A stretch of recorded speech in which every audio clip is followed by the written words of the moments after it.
नगर कल्याण महामार्गावरती करंजाळे या ठिकाणी रस्ता खचला असून एक लेन बंद आहे। खूप मोठ्या प्रमाणामध्ये या ठिकाणी ट्रॅफिक होते।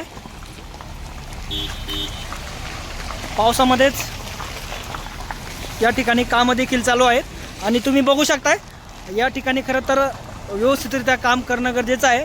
खालून ही अशा प्रकारे हा तुटलेला रस्ता आहे, काँक्रीटचा रस्ता, आणि याच्यावरती अशा प्रकारे खडी टाकण्याचं काम या ठिकाणी चालू आहे। मोठ्या प्रमाणामध्ये ट्रॅफिक या ठिकाणी लागतंय।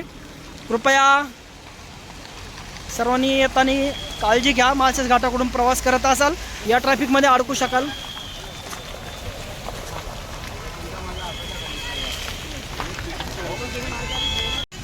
या ठिकाणी काही ग्रामस्थ आहेत, यांच्या प्रतिक्रिया काय सांगाल?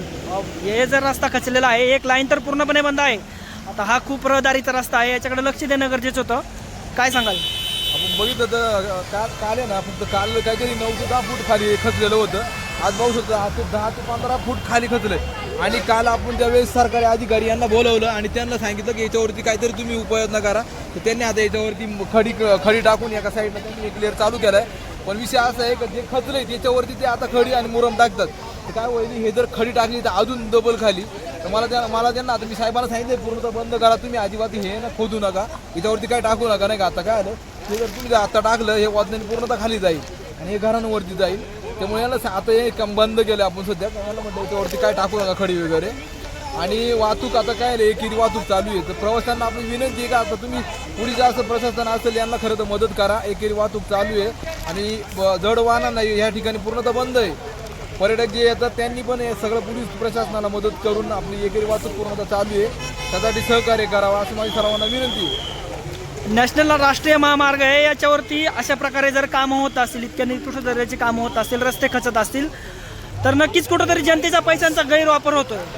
नाही, हे तर 100% काय आलंय, कारण ते फोन लाईन आहे, ह्या लोकांनी कोणती परमिशन न घेता पूर्णपणे लाईन खोदली, त्यामुळे काय आलं पूर्ण पाणी जिरलं। वरच्या साईडला पण बघितलं तर वरच्या साईडला पण यांनी लाईन खोदली, त्यामुळे पूर्ण पाणी खचलं। यांनी कोणतीही परमिशन न घेता कामं केली आणि त्याच्यामध्ये आणि ह्या जे PWDचे अधिकारी त्यांचा पण याच्यामध्ये हे आहे ना, कारण तर काय आलं कारण यांनी पण चुकीच्या गोष्टी केलेल्या आहेत, निकृष्ट दर्जाचं काम केलं, त्यामुळे हे जर वाहून गेलं। काय आलं कारण आज माळशेज घाटासारख्या ठिकाणी पर्यटक मोठ्या प्रमाणात येतात। आज रविवारचा दिवस असताना याच्यामुळे काय आलं कारण जे आपले व्यावसायिक लोक आहेत, हॉटेल व्यावसायिक असतील, छोटे छोटे व्यवसाय असतील, याच्यावर खूप मोठ्या प्रमाणात याच्यावर परिणाम झाला याच्यावरती। काय आलं कारण जे धंदा करायचे हे दिवस असतात ना व्यावसायिकांसाठी, हे दिवस आहेत हे फक्त आता, आणि याच्यावरती तर गाताळाचं हे चुकीचं आहे।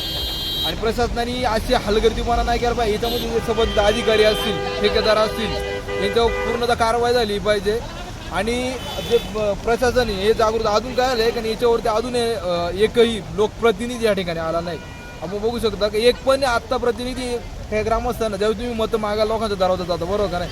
तुम्ही आता लोकांनी आलं पाहिजे। ही आता जे वडाची वाडी ही जे ग्रामस्थ आहे, आज ही लोक कसं तरी जीव मुठीत धरून नाही का राहतात इथं, रात्रभर झोप येत नाही लोकांना। असं वाटतं कदाचित आवाज जर झाला तर काय असं वाटतं त्यांना पूर्ण खचून घरावरती येईल, लोकांना झोप येत नाही। लोकप्रतिनिधी अजून इकडे आले नाहीत। मला वाटतं काल तहसीलदार येऊन गेले, पण या जे लोकप्रतिनिधी त्यांनी आलं पाहिजे, लोकांची विचारपूस केली पाहिजे, लोकांना कुठेतरी मार्गदर्शन केलं पाहिजे या गोष्टीवरती। आणि जी तहसीलदार असेल किंवा प्रशासन असेल, प्रशासनाने याचं पूर्ण दखल घेतली। आता बघितलं आता वाजले 7 वाजल्यानंतर हे अधिकारी निघून जातील आणि निघून गेल्यानंतर ही एकेरी वाहतूक राहील, याच्यातून मोठ्या प्रमाणात दुर्घटना घडू शकते। त्यामुळं काय आलं का यांनी आता एक माणसाची उभी करून ठेवली पाहिजे आणि लोकांना येण्या जाण्यासाठी लोकांना सहकार्य केलं पाहिजे, मला असं वाटतं। कारण तर काय आलं रात्र झाली का हे अधिकारी निघून जातात, हे निघून गेल्यानंतर कोणी इथं दखल घेणार? बघा आता ती एकेरी वाहतूक चालू आहे आणि आज जड वाहनं बंद केली होती, पण चालूच आहे ना ती वाहनं, पण त्याच्यातून दुर्घटना घडू शकते।